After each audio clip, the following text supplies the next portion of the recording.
If you are dealing with an inherited property that you are getting ready to put on the market, please understand that not every real estate agent is equipped to handling the sale. The wrong choice in a real estate agent can cost you time, it can cost you money, and it can cost you a lot of unnecessary stress. So in today's video, I'm going to give you some questions that I want you to consider asking prior to hiring a real estate agent. And if you've watched any of my other videos, you know that I am a real estate professional as well here in the Phoenix metro area. So who better to give you some questions to ask than somebody who's in the thick of it and does this on a regular basis. So let's get into it. I have about 6 questions. Actually, I take that back, 7, because there's a bonus question in there. The bonus question is the best one. So you want to stick to the end for that. Okay, let's get started with question number 1. How many homes does this agent actually close in a year? There's a big difference between somebody who has 20 years of service versus how many homes are they selling in a year. The reason being because you're going to meet the agent who says, well, I have 20 years of experience or I have 10 years of experience. Well, if they're only selling 2, 3 homes a year, that's considered a hobby. That is not a career. So you want to make sure that you're dealing with somebody who is doing this full time and this is a career. If they're selling 8 or more homes a year, you're probably okay. It used to be higher than that. I think they used to consider a full-time agent anybody who sold over 10 homes a year.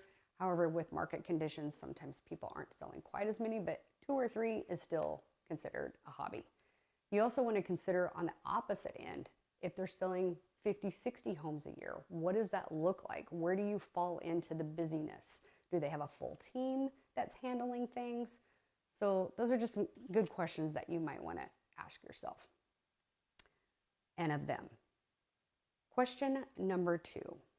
Is the agent asking questions on the initial phone call? So you pick up the phone, hey, we're interviewing agents to sell mom's house.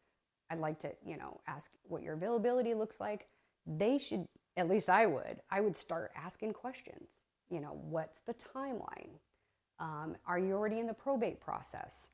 Is there a loan on the home? Is it owned free and clear at this point? Like there's questions they should be asking. Has the personal representative been assigned? Are all the decision makers going to be at that initial meeting? So we want to at least I do. I want to talk to everybody who's in the deciding factor or making the decisions on the property. And then who else is involved? Have you already got a probate attorney? Or do you have anybody else involved that's going to be making decisions? So they should be asking questions. And then another question is then you would want to start asking questions about the house. Like what's the condition of the house? Is there still furniture in it? Those are kind of some questions that I'm going to ask, but make sure they're asking questions, period. If they're not asking any questions, they're not diagnosing the situation. And if they're not diagnosing the situation, excuse me, if they're not diagnosing the situation, how are they actually going to be able to help you? Okay, question number 3.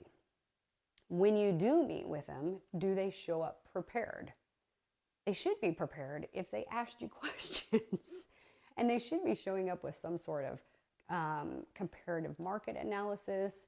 If they asked you a question as to whether or not the home was owned free and clear, they should be showing up with some sort of net sheet to show you what the estate would net once they sell, if they can sell it at the price that they are expecting compared to the other sales in the area. So just sure they're showing up with something in hand, not just coming to chit chat with you. You want to make sure that you're not wasting your time as either. So I guess my point is that they're showing up empty-handed. How are they going to handle the rest of your transaction? Stick with me. That last question I'm going to ask is seriously probably one of the best questions I've ever thought of. Question number 4. Do they have real experience with probate, and do they have a trusted network to go along with that? You want to make sure that you're dealing with somebody that if they have extra credentials, they've actually sold probate property, they know what kind of questions to ask. It's not the same as general real estate because it has its own timelines. It has its own emotional weight. the emotions are going to be quite a bit higher dealing with family with a loss of a loved one than it's going to be just selling a normal real estate resale house. And then also there's sometimes extra paperwork that goes along with that. The biggest thing is just making sure that you have your personal representative paperwork. And then that also goes into the handling of it part. So you also need to ask, who are your vendors? Who do you like to work with? So if you end up getting a plumbing leak of some sort, do they have a plumber? Do they have an escrow or a title company preference? A good probate real estate agent should be opening up escrow the second that contract is signed. We want to make sure that there's nothing that's going to come up that's sticky, and we want to make sure that there's clear title, those types of things. So who are they working with? Here in Arizona, we're an escrow state. You may be in a state where it's an attorney state where they do all the closing paperwork, but either way, you still kind of want to open up the file, make sure that you're not going to run into issues. And then again, do they have any cleaners? Do they have a good, just lost my train of thought. Yeah, contractors, estate sale companies. Do they have estate sale companies if you need one? Any of those vendors that you might need throughout this process. Because a good probate agent, somebody who deals with this on the regular, they're about solving problems, not just about selling the house. Question number 5. This one matters a little more than you'd expect. How do you handle it when siblings or families disagree about selling the house? Or just family members that aren't getting along at all? How are they going to be able to handle that? Most probate agents deal with this on the pretty regularly, where siblings haven't talked in 10 years and they're still not talking to each other. So you're usually dictating the conversations, or you're putting people on Zoom so they don't have to actually see each other or be in the same room with each other. Sometimes I have one conversation with one brother and then I'm calling the other brother and having a conversation. So making sure that they can handle those types of situations. And what if they all have a different opinion about what to do with the house? I did a video on that very thing, when siblings cannot agree what to do with the house. I will drop that video in the description below, and you can see it right here as well. So if you want to dig a little deeper on that episode, you certainly can. But just know that we tend to wear different hats sometimes. Sometimes we're the mediator, sometimes we're the counselor. That's just what a good probate real estate agent will be able to do for you. Question number 6. We're getting really close to that bonus question. How often will you actually hear from them? Ask this directly. You don't want an agent who's just going to put a sign in a yard and sign the listing agreement, put it on the MLS, and then you never hear from them again. Make sure you're getting consistent communication from them, especially if you don't live here. You want to make sure that you're getting feedback on any showings. And then just getting market analysis. Depending on the neighborhood, that house may be sitting for several months or take several months to sell. So you want to be kept up to date on what's happening with the market and those types of things throughout that process. So make sure that when you sit down with them that they should be asking you the best way to communicate with you. Some of you might want to text, some of you might want to email, some of you prefer a phone call. Some agents are going to be really good about doing all 3. But they're going to communicate with you the way that you want to be communicated with, and make sure that they're keeping you apprised of what's going on. You should not have to chase down the information. Bonus question. Okay, I promise.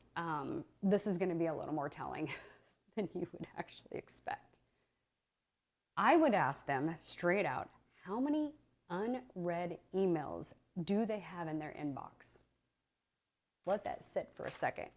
How many unread emails do they have in their inbox? I know this sounds a little unusual, but stay with me, okay? If someone has hundreds, possibly thousands of unread emails, where is your communication going to be at in that? How buried is it going to be? How long is it going to take them to get back to you on something?